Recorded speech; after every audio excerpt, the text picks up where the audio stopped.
I am Dr. Nazia, Assistant Professor in Unit 1, Gyne Unit 1, BIMC. Today's your topic is anatomy of maternal pelvis and anatomy of fetal skull. First of all, you should know the anatomy of the maternal pelvis. The normal shape of the maternal pelvis is gynecoid pelvis. The others are the other types which are android, classical-wide, which we will discuss later. Okay. So first of all, I will discuss you with the anatomy of the maternal pelvis. It is a gynecoid pelvis, which is the normal pelvis suitable for the normal delivery. Before going to the normal delivery topic, you should know the anatomy as you have discussed already in your first and second trimester of the normal anatomy. So only this is for your revision. So the anatomy of the maternal pelvis, as you know, there are two bones, two innominate bones. One is ilium. Ilium is of two parts. One is ischium, pubis, sacrum, and coccyx. All these bones are joined to form the pelvic cavity or a pelvic girdle. You can see on a picture as this is the bone of the pelvis. There are two parts. One is ilium on both sides. Ilium, the continuation of the ilium is the ischium, and the lower part is the pubis. These are made of the one iliac part, and these are one of the other iliac parts. Behind the two ilium, there is sacrum, sacra, and coccyx. The sacrum, the upper part is the sacral promontory. The side of the sacral promontory are the ala of the sacrum. And there are the five sacral pieces, S1, S2, S3, S4, S5. And at the end, there is a movable bone, which is known as the coccyx. So you can see this at the figure. On ilium, there is a iliac crest, the anterior superior iliac spine. There is a obturator foramen, okay, and there is a pubic bone, obturator fossa, the two pubic bone made up of the pubic symphysis. So these are the bones, basic anatomy of any pelvis, either the male pelvis or a female pelvis.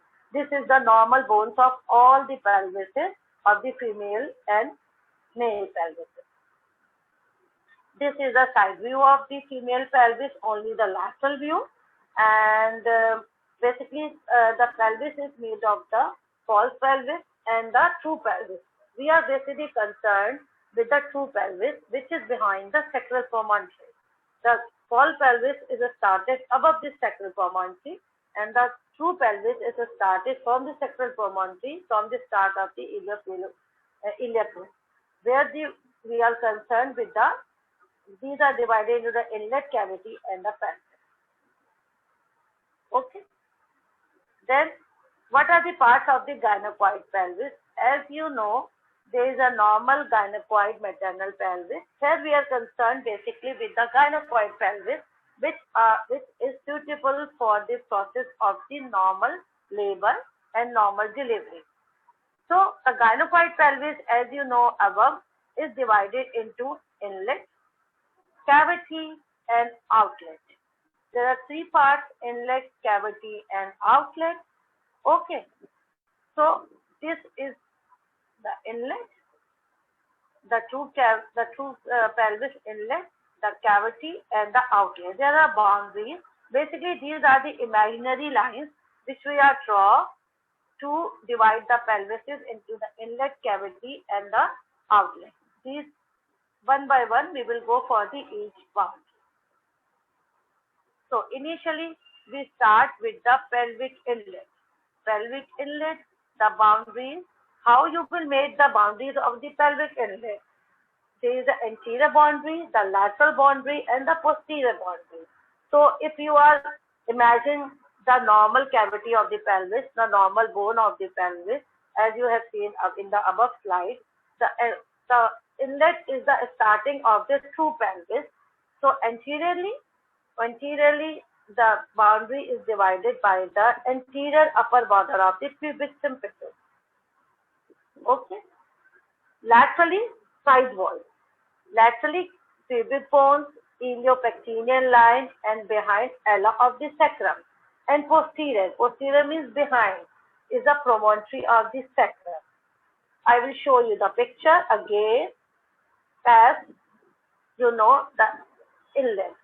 If you are started from the above, the anterior boundary is the pubic symphysis, the upper border of the pubic symphysis. The laterally there is a ilium, so there is a iliopectineal line, iliac crest, and the ala of the sacrum, the side walls of the pubic sacral promontory. And posteriorly, if you will go for the posteriorly, this is the sacral promontory. So these are the standard boundaries of the pelvic inlet, and the diameters, there are the two diameters, the transverse diameter and the anterior-posterior diameter. These are the fixed diameters in a gynecoid pelvis. The transverse diameter is 13.5 centimeter and the anterior-posterior diameter is 11 centimeter. So this is a fixed diameters in every gynecoid pelvis, which are made up of by these boundaries.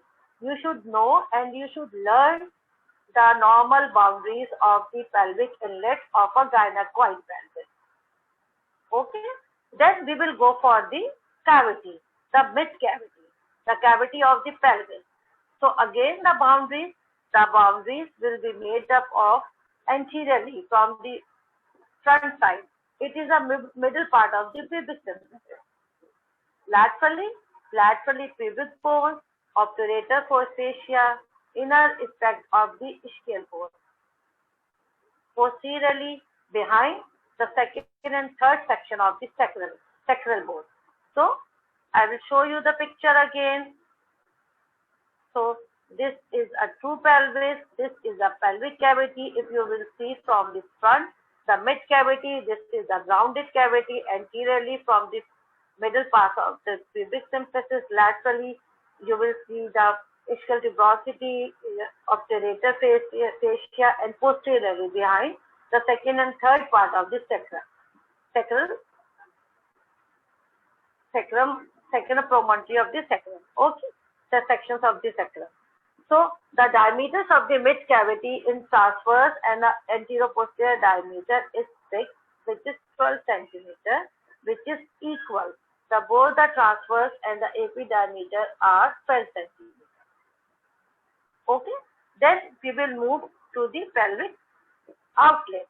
Inlet, cavity, outlet. Outlet means outside. Outside of the pelvis where the baby is going to expel outside. So again you have to make the boundaries anteriorly. So this will be going lower side. Anteriorly there is a lower margin of the pubic symphysis. Laterally pubic bones and ischial tuberosity, and the posteriorly. Posteriorly means behind the last piece of the sacrum and coccyx. So the diameters of the pelvic outlets are opposite to the inlet. Like transverse diameter now is 11 centimeter and the anterior-posterior diameter is 13.5 centimeter. So as you see, the inlet diameter is opposite to the outlet diameter. So you have to remember, you have to remind the inlet and outlet, and the cavity diameters are equal 12 centimeters. So what is the importance of these diameters? Why I am asking that you should remember the diameters of all the inlet cavity and outlet, because these are the standard diameters which are fixed in a normal gynecoid pelvis. Okay, so if we know that the patient has a gynecoid pelvis, this is an adequate pelvis. If all the diameters are suitable, then the baby will be delivered normally. When you will see the slides of the fetal skull anatomy, then you will understand why these diameters are important for the normal labor. So you should remember and you should know the normal diameters of the pelvis. Again, this is again the picture. As you see, if you see clearly, this is a true pelvis. This is a pelvic cavity, which is a cut section of the pelvic cavity. As you know, This is a transverse diameter. This is anteroposterior diameter. This is pelvic crest. Okay. So these are the diameters of the pelvic cavity. This is also one picture which show the true pelvis which we are concerned with. This is the transverse diameter and this is AP diameter. Okay. So types of the pelvis. Normal pelvis is a gynecoid pelvis. All diameters are within normal for easy passage of normally positioned features. The other types are android pelvis, anthropoid pelvis, and platyploid pelvis. Android pelvis basically is the male type of the pelvis. In males, this is the android pelvis. But we are concerned basically with the gynecoid pelvis. Now, I will go for the other pelvises. You should know the name. You should know the name of the other pelvises, only the short brief. Basically, you should know about the gynecoid pelvis, all the diameters. So normally, the first picture is a gynecoid pelvis. As you see, this is a female pelvis, most common, 41 to 42% of the women, ideal for the childbearing, well-rounded anterior, lateral and posterior segments. These are the qualities of the normal gynecoid pelvis. The second one is the android pelvis. As you see, the android pelvis. Look the difference of the cavity. The rounded one is a cavity, pelvic cavity. As you see, gynecoid pelvis is a rounded, but the android pelvis is the cavity is a heart shape. Heart shape. So what will be the features of the android pelvis? This is a male type of the pelvis. Occurs in 32% in white women, 15% in a non-white women. Heavy, heart-shaped pelvis, increased incidence of posterior fetal position, increased incidence of forceps delivery, contracted midplane and outlet, increased cesarean delivery. So the cavity is a heart shape, so there is a very difficult delivery. If the patient has a android pelvis, there is an increased chances of the difficult delivery, instrumental delivery, or even the cesarean section. So the third one is a anthropoid pelvis. The third one is an anthropoid pelvis. This is an anthropoid pelvis in which the cavity is a oval shape. As you know, difference between the gynecoid, android, and anthropoid. Okay. So anthropoid, what are the features of the anthropoid? This occurs in a 40% of the women, oval shape with the AP diameter greater than the transverse diameter. So what is the difference of anthropoid and normal gynecoid? Because the cavity is a oval shape, so the anteroposterior diameter is larger than the transverse diameter. Well-rounded posterior, anterior segment narrowed in the posterior. ठीक है, favors the posterior fetal position. The normal delivery can be happen in this anthropoid pelvis, but there is a positioning of the fetus is changed. The fourth one is a platyploid. Platyploid, the last one, platy flat. As you know, as you have seen in the picture, the cavity is a flat pelvis. This is known as a flat pelvis. Okay, this is very rare, not conducted to normal delivery. Okay, flattened gynecoid pelvis, flat pelvis, wider diameter. So the difficulty can be not possible in this pelvis. So what will be the normal pelvis? The first one is the gynecoid pelvis. The second one is the android pelvis. This is the male type of the pelvis. The third one is a platyploid pelvis. And the third one is a anthropoid, and the fourth one is a platyploid pelvis. So the bony pelvis measurement. Typical obstetrical pelvic measurement data that are adequate for vaginal delivery includes the transverse inlet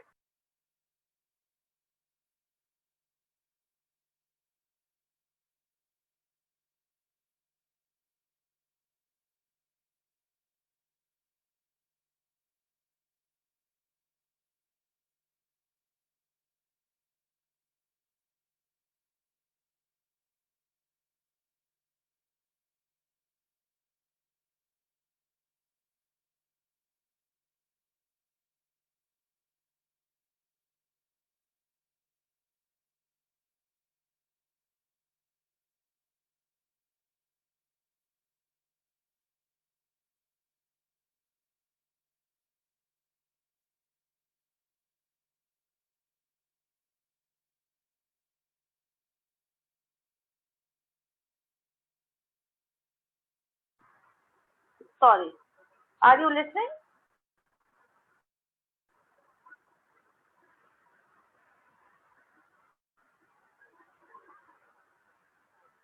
Okay. Are you listening? I am mute from the first slide. Should I repeat the first? Should I start from the first one? Should I start?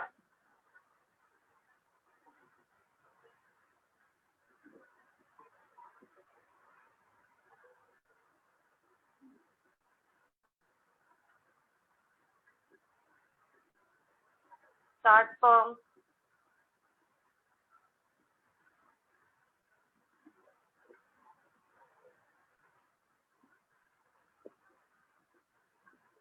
Okay.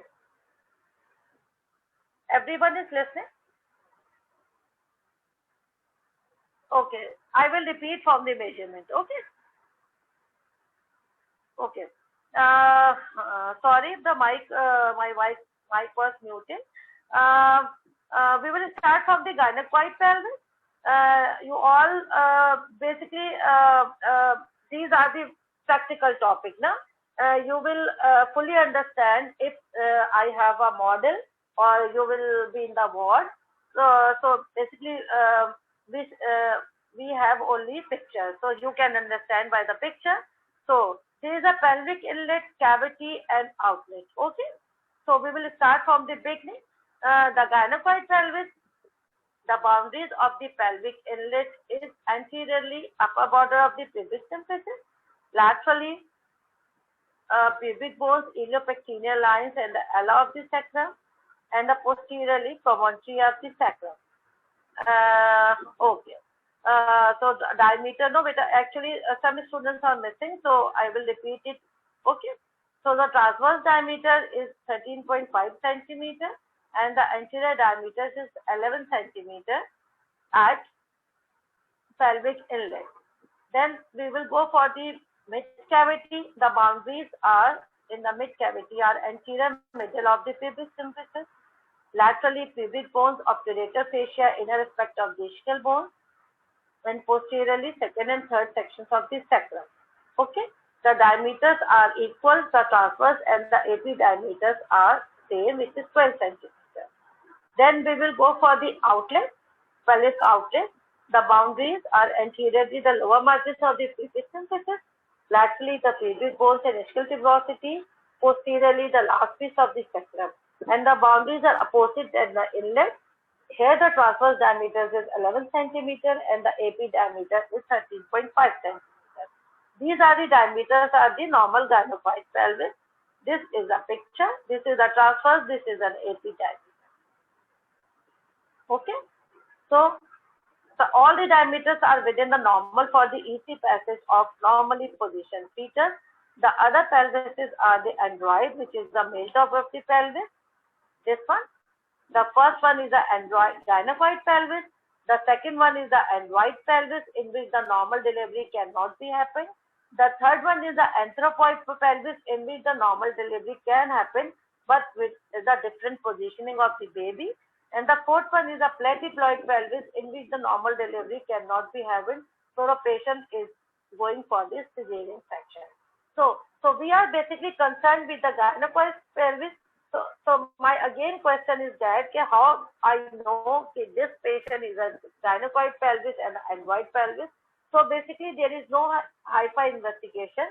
If we are suspecting this patient has a gynecoid pelvis and android pelvis, we can go for the X-ray pelvimetry.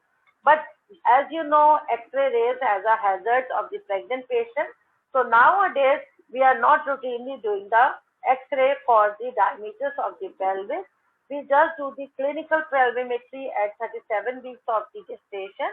When the patient is at term pregnancy, so we will do the dental digital pelvic examination in an outpatient department, in which we can assess by our fingers by the normal diameters of the pelvis. And if we suspect, then we can go for the X-ray pelvimetry, but this is not usually recommended nowadays. Basically, there is a clinical pelvimetry which the obstetrician should done in an outpatient department at that time. pregnancy. Okay. So this is the basically the pelvic anatomy, pelvic bones. In a pelvic girdle, in a pelvic cavity, except the bones, there are the pelvic floor, muscles, and ligaments. So what is pelvic floor? Pelvic floor is basically formed by the two levator ani muscles and fascia. All you know, the pelvis is made up of the bone, then the muscles, fascia, ligaments, joints. Okay. So the pelvic floor is known as by the two levator ani muscles and fascia. The levator ani muscle, what is levator ani muscle?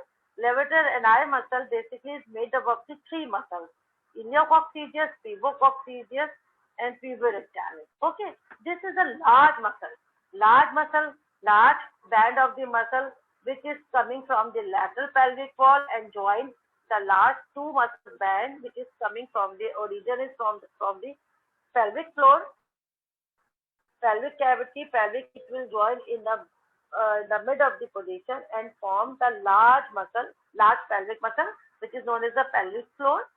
The two muscles made musculofacial gutter or pelvic floor during the second stage of the labor helps to encourage fetal head to flex and rotate in a birth canal. Okay, during delivery, when the baby is going down into the pelvic cavity, the baby is going to hit on the large pelvic floor muscle, which is made up of the levator ani muscle, and it will rotate it in a flex position and for easy passage of the delivery.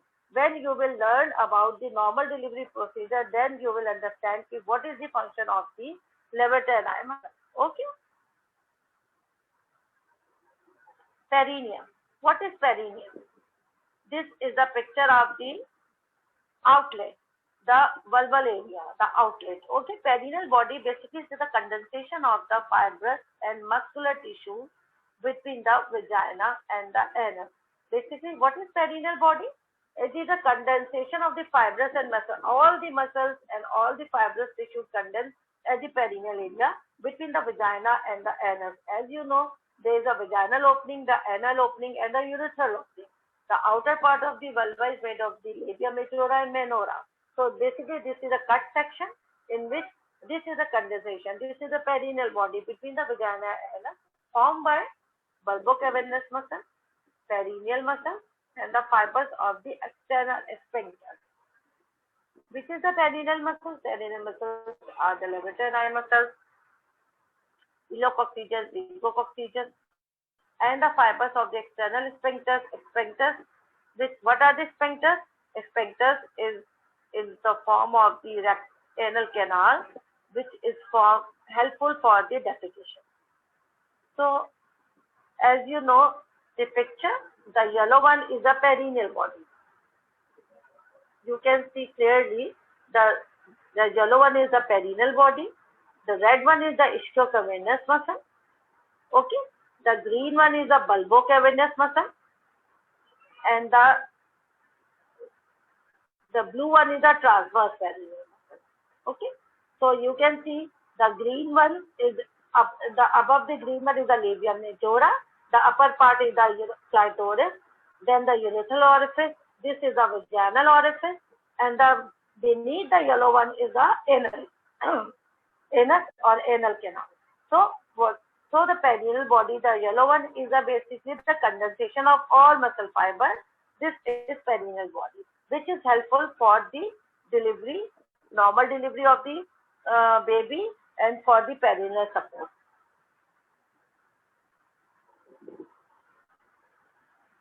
So these are the basically anatomy of the maternal pelvis, which is known as the gynecoid pelvis. I hope that you can understand by the pictures and by the diameters, and when you understand it, then you can help to understand the normal delivery. Then I am moving to the fetal skull. Fetal skull, yeah, means baby skull. Okay, fetal skull. This is a picture. What is fetal skull? The skull is made up by vault, face, and base. The face, base, and the vault. As you know in the picture, this is a vault, this is a face, and the lower limb is a base. So basically, we are concerned with the vault. The upper part of the face is a vault. See, what is the vault? What are the sutures of the vault? Okay? Sutures. What are sutures? Sutures are the line on the vault.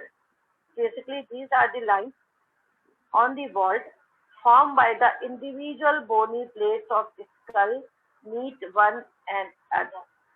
Okay? On the vault, there are four bones. The four bones are made on the vault by the line which is known as the suture. Soft during the labor, unossified membrane. These are the sutures are the soft, unossified during the labor. So, what is the function of the suture line? For easy passage, it becomes soft, unossified.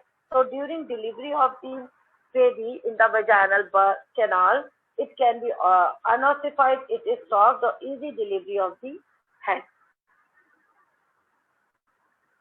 On the picture, there are four bones, the upper frontal on the front. These are the parietal bones, basically made up of the vault. Behind, there is the occipital bone, and this is the temporal bone. Temporal bone is near the ear, occipital is back, parietal is the main bone, and the frontal is the front bone. Okay, these are the, as you seen in the lines on the vault, these are the sutures, these are the unossified soft sutures. Okay, then what are the types of the sutures? There are four sutures: sagittal suture, frontal, coronal, and lambdoid suture. I will go one by one, and the bones of the vault are parietal, occipital, frontal, and temporal. Okay. Then we will move to the fontanelles. What is fontanelles? Fontanelles. There are two types of the fontanelles on the head. Anterior fontanelle, which is known as the blegma, and the posterior fontanelle. What is fontanelle? Fontanelle is basically the junction of the various sutures. Okay. So anterior fontanelle. Which one is the anterior fontanelle? Anterior. As you see, what is the junction of sagittal, frontal, and coronal suture? So this is frontal bone, this is frontal suture, this is coronal suture side, and this is sagittal suture, the main suture which meet the two parietal bones. When the sagittal suture, frontal suture, and coronal suture meet at the anteriorly, it is made up of the anterior fontanelle and the blegma. This is a large fontanelle, and it is the large diamond shape, which you can feel on a newborn baby. This is a soft membranous structure. Okay. Then you will go the behind. As you see, there is an occipital bone and a parietal bone. So between the two occipital bone, there is a lambdoid suture. So the posterior fontanelle is a junction of the sagittal suture and lambdoid suture. This is the posterior fontanelle. Posterior fontanelle is behind posteriorly on the vault of the baby, and it is small and it is triangular in shape. Okay, you can see the picture clearly. Parietal bone, occipital bone, frontal bone. Sutures line: frontal suture, coronal suture, sagittal suture. Back, at the back, lambdoid suture. So, what the anterior fontanelle blegma is a junction of the three sutures: sagittal, frontal, and coronal, which is large shape anteriorly, and it is a diamond. And the posteriorly, the junction of the lambdoid and the sagittal suture made up of the posterior fontanelle, which is small and diamond shape. So, what is the function of these fontanelle? What is the function of this fontanelle? Why we are talking about the fontanelle? So the function of this fontanelle that during labor,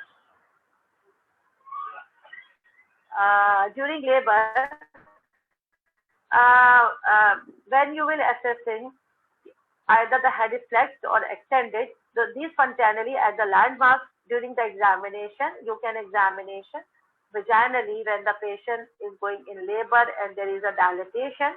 So you can examine if this fontanelle is felt, so head is in a proper position, either in a well flexed position, or if this fontanelle is not feel, then the head is in an abnormal position.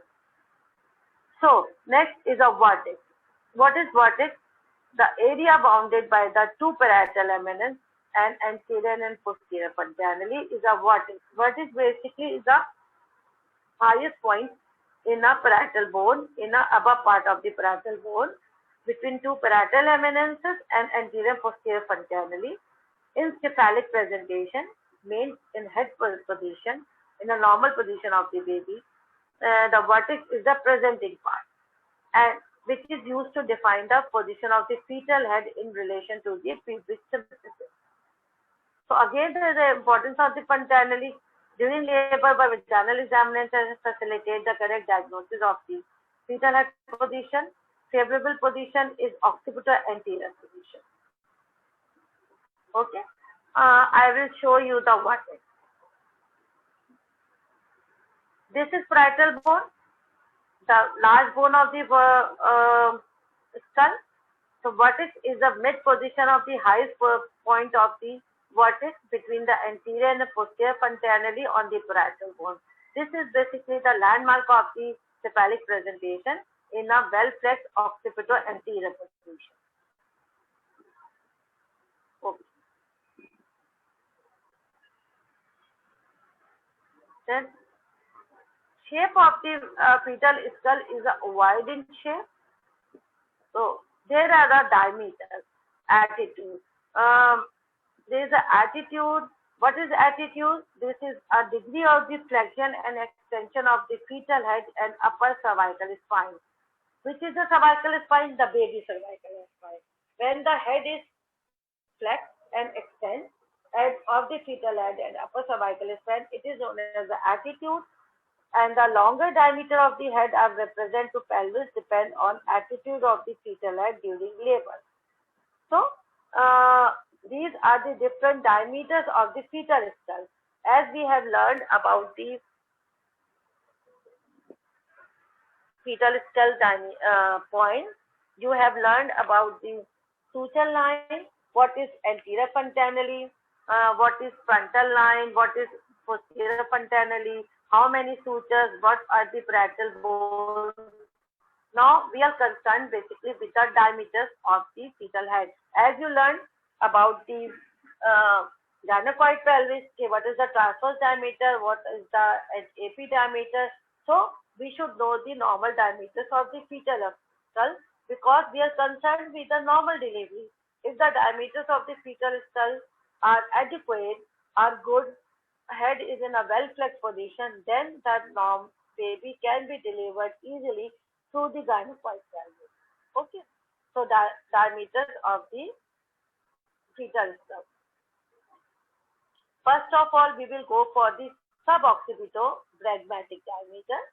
Suboccipito-bregmatic diameter, which is 9.5 centimeters, which is started from the beneath the occiput up to the center of the anterior fontanelle. As you seen in the picture, suboccipito-bregmatic means it is the last point is the suboccipito. As you seen in the picture, suboccipito-bregmatic diameter, which is started from the beneath the occiput or up to the anterior fontanelle. As you seen the dotted line, are you seeing the dotted line? 9.5 centimeter, which is written. Okay. So this is a suboccipito diameter started from beneath the occiput up to the anterior fontanelle, which is 9.5 centimeters. It is also a fixed point. Okay, this is a fixed calculated point in a fetal skull. So this is normally present in a well flexed, when the head is well flexed in a normal position, the suboccipital diameter will present. So as you know, the bony pelvis, the transverse diameter at inlet is 13.5 centimeter, the mid cavity is 12 centimeter, and the outlet is the AP diameter is 13.5 centimeter. So if the head is a normal well flexed position, the suboccipital diameter will present, which is 9.5 centimeter. So the head will be passed easily from the inlet, cavity, and outlet. So this is the normal well flexed head position, suboccipital flex attitude diagram. Then next we will move up to the suboccipital frontal diameter, which is 10 centimeter. Left head, flex head, occipital posterior position. If the head is slightly left flexed in an extended position, then there will be the occipital posterior position. So the diameter will be enlarged and it is 10 centimeter. It is started from the suboccipit region to the prominence of the forehead. I will enlarge the picture. Suboccipital frontal diameter. Here is suboccipital frontal. Okay. As you seen in the front, suboccipital frontal diameter. Sensipid. What is sensitive? Sensipid? Sensipid is a frontal bone. Frontal bone. Okay. So suboccipital frontal diameter is started from the occiput, from beneath the occiput up to the front of the prominence of the forehead. Forehead पर आएगा. So this will be the enlarged from 9.5 to 10 centimeter. If the head is not well flexed, slightly extended position. So what will happen? The delivery can be happen because you have know the diameters are 13, 12 and 13.5 centimeter. But it will take the more time than the well flexed position. Then if the head is further flexed, further deflexed. Deflexed means further flexion is decreased and there will be the partially extended head. So what will happen? There will be the occipital frontal diameter, which is 11.5 centimeter. The diameter is further increased from the root of the nose up to the posterior fontanelle. Occipital frontal. Occipital frontal. As you see in a picture, or the front occipital frontal diameter, which is 11 centimeter, which is started from the root of the nose up to the posterior fontanelle, which is at the back side. So the diameter will be increased 11 centimeters in a deflexed and partially extended baby. So what will happen? The delivery will be difficult. Then there is a mento-vertical diameter. Mento, the fourth one is a mento-vertical diameter, which is 13 centimeters. So this is a large diameter. Mento means chin. This is present in a broad presentation. When the head is not extended, the head will become from the broad presentation. This is the largest diameter and which is started from the chin to the vertex, which is started from the chin to the vertex, mento-vertical. I think it is not shown in the picture, but if you can see mento-vertical diameter, it is started from the chin up to the vertex. So yeah, it is occipital-mental diameter.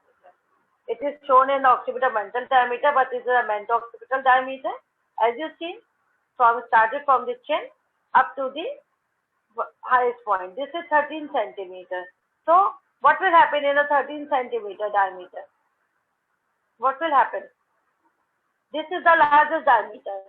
As you know, at the inlet, the transverse diameter is 13.5 centimeters. The baby will be passed. But in the cavity, there is a both diameter are 12 centimeters. So what will happen? The baby, the head will be stuck in the pelvic cavity and it will not pass it because the diameter of the head is enlarged. So what will happen? The labor will be prolonged, the head will not descend, there will be the broad presentation. So for the final remedy is you have to do the immediate emergency cesarean section because it has is not going down, the diameter of the head is large. As you know, in a normal gynecoid pelvis, the cavity is 12 centimeters because the head is extended. The head position is not well good. The baby will be distressed. The baby will be fetal distress, will be obstructed labor. So you have to go for the cesarean section. Then the last one is the submentopragmatic diameter, which is also 9.5 centimeter. This is in a hyperextended head. Okay, this is present in the face presentation. Then you will go for the abnormal labor, abnormal lie, because this is your initial stage of the fetal skull. So there are different positioning, face positioning, broad presentation, cephalic presentation. So when the baby is present with the face presentation, there will be the submentopragmatic diameter, which is 9.5 centimeter, and which is started from the chin to the anterior front cavity. I am showing you the picture. Okay. This is the lowest is the submentopragmatic, 9.5 centimeter, which is started from the chin up to the bregma, anterior front cavity. And it is 9.5 centimeter. So what will happen in the submentopragmatic diameter? The baby will be delivered because there is a 9.5 centimeter. But what will happen? The baby will be delivered from the face. The positioning of the head is a face presentation. This is the submentopragmatic diameter. So, most all of the students have understood what are the diameters of the fetal skull and what are the diameters of the pelvic cavity. So, you should remember and you should know the normal diameters of the pelvis and normal diameters of the fetal skull. So in the next lecture, we will able to understand how the normal delivery occur in these normal diameters of the gynecoid pelvis and the normal diameters of the fetal skull. Understood? Can anyone feedback me?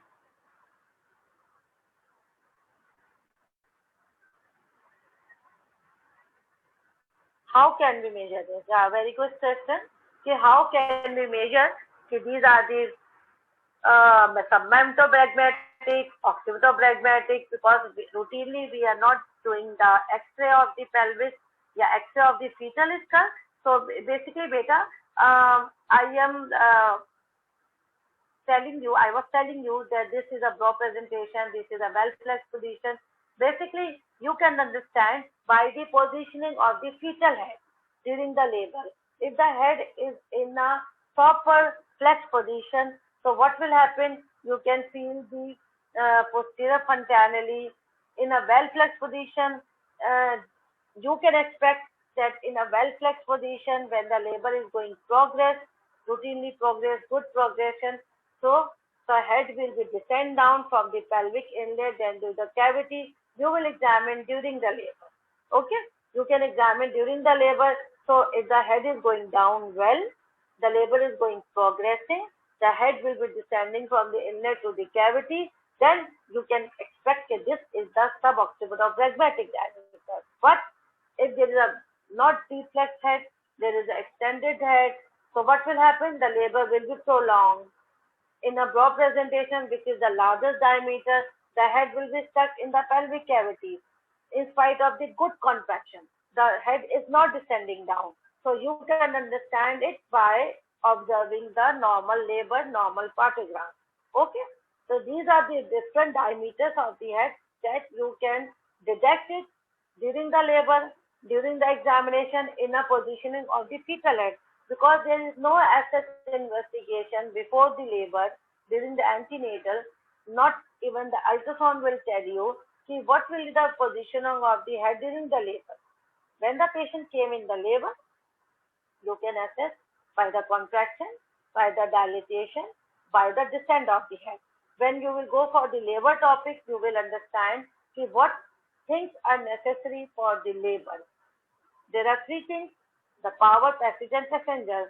If the head is going down, there is an adequate contraction, there is a cervical dilatation, then you should understand that this is the normal suboccipital diameter. The head is well flexed. Okay, so you cannot measure it before labor.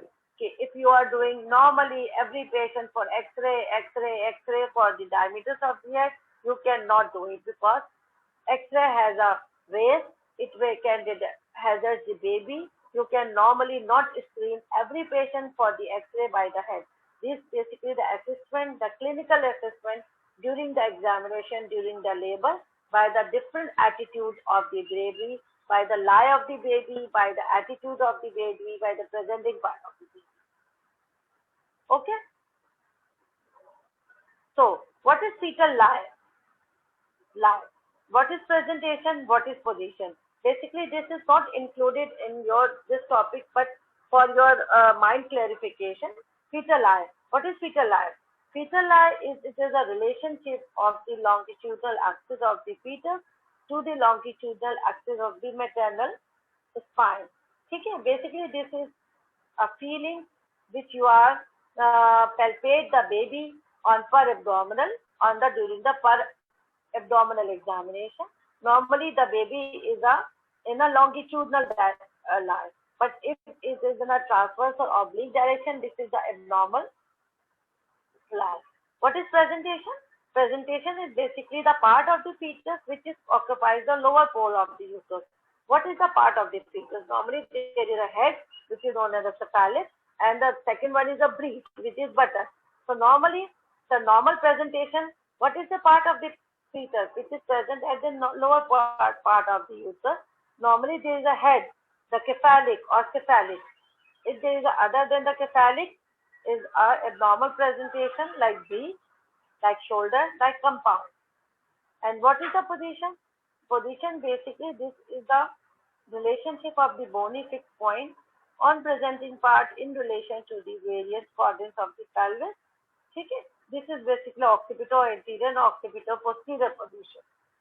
So these are the basic points in a live presentation and position. But today's your topic is only the maternal pelvis and the parts of the maternal pelvis and parts of the bony part of the skull. You will go read your 10 teachers. You can understand it because when you will starting the ward, we will explain you on a dummy, on anatomy of the maternal pelvis, and we will show you on the dummy pelvis, on our dummy fetus, how the skull, how the head is going down, what are the normal pelvis. Only basically this is a theoretical that you can understand it by the pictures and by the story. This is, I am just showing you the picture. Basically, have you seen the attitude of the baby, beta? The first one, A, is a well flexed head. You know, have you seen? This is a well flexed head. The head is going down. So this is the baby is basically in a well flexed position in a maternal abdomen, in a maternal uterus. The normal position of the baby is a well flexed position. Okay. So, as you know, this is a 9.5 centimeters. In a well-flexed head, there is a suboccipitobregmatic diameter. So, the diameter will be 9.5 centimeters. If the head is going down in a well-flexed position, the diameter which is going down is a 9.5 centimeter. Or as you know, the 9.5 centimeter is going delivery very well. Then, the second picture is a B, is a slightly well-flexed. You know, the head is going slightly upward. This is known as the deep flexed head or left flexed head. So the diameter will be 12.5, 11 centimeter or 10 centimeter. The diameter is enlarged. Then the third picture is, see, as you know, you are seeing the picture. The head is extended, not well flexed. This is in the broad presentation. The largest diameter, the 13.5 centimeter. Okay, vertical diameter. When the head is not well flexed, extended, there is the bro presentation. So what will happen? It will not going down. The labor will be obstructed. The labor will be non-progress. The labor will be prolonged. So you should understand that the head is not positioning well. Maybe there is a bro presentation. You can feel it if there is a cervical dilatation. So there, so the delivery cannot be happened in a normal gynecoid pelvis. You have to go for the immediate cesarean section. Then the D. As you know, the attitude of the baby, the head is hyperextended. The head is hyperextended, not well placed. The head is going down, hyperextended. So what will happen? The presenting diameter is submentobrachmatic, which is started from the mentor up to the highest point. Anterior fontanelle. So this is 9.5 centimeters. So submentobrachmatic diameter can be delivered because there is a 9.5 centimeters. The head will be delivered from the face, so normal delivery can be occurred. So I hope and I suppose you can understand by seeing these pictures. Then inshallah, when we will join the ward, you can easily understand by seeing the models and by seeing the pictures. Okay. Any questions? Any questions? Because I was trying to understand you. Okay, what is the pictures? What is it? Then in the next class, I think this will be mind class in which we are talking about the normal labor, the mechanism of the normal labor. Then I can repeat it the slides and you can understand fully how these diameters of the baby can be delivered during the normal labor. Any questions, beta? You can ask me. You have a time.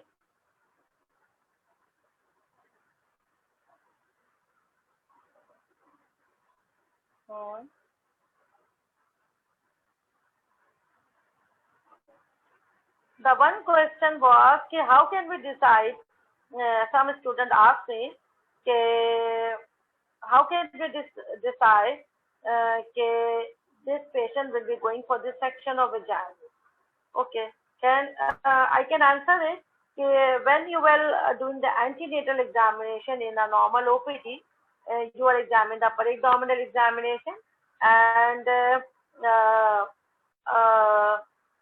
when we will do the in our first pregnancy primary patient who has not delivered previously, we will do the clinical pelvimetry at what is term at 37 weeks of the pregnancy. So this is a clinical digital meter. So we can, if the parameters are normal, then we counsel the patient for the normal delivery. And if during labor, when the patient came in the labor, if there is a head well flexed position, the labor is going down, all the parameters are good, then we can predict she has a well flexed position. This is a cephalic presentation in a well flexed position, and the pelvis is good. So the labor will be progressing well. So we can expect if the normal delivery will occur. But if there is a hyperextended neck or a broad presentation, the delivery will be by cesarean section. The question is, the next question is, what is compound? Okay, what is compound? Compound presentation. What is compound? This is the basic, the presentation. What are the normal presentation? Cephalic, breech, shoulder, compound. Cephalic means head, breech means buttock. Shoulder, compound. Compound means when there is a two parts, either the head with the hand, the baby is coming with the head, and there is with the hand with the head. You can feel the hand with the head. There's a two position at the same time. Most common is the head with the hand position. This is known as a compound position. What is the next question? Can change on its own. Fetal position. Fetal positioning is basically the beta. If the head there is a cephalic presentation, there will be the occipito and the occipito posterior or occipito anterior position. Okay. So this is positioning. This is occipit is basically the landmark of the fetal head, and the fixed point is the pubic symphysis of the maternal pelvis. When the baby occipit is anterior to the pubic symphysis, it is known as the occipitoposterior. ठीक है, when this is occipitous is opposite to the pubic symphysis, occipito anterior. So this will be changed by the different attitude of the baby. If there is a well flexed head, there will be the occipito anterior. If there is a partly well flexed head, deflexed head, there will be the occipito position. The position will be changed according to the fetal attitude and fetal eye during the labor. Okay. Any questions? Anyone? You are a late join. Any question?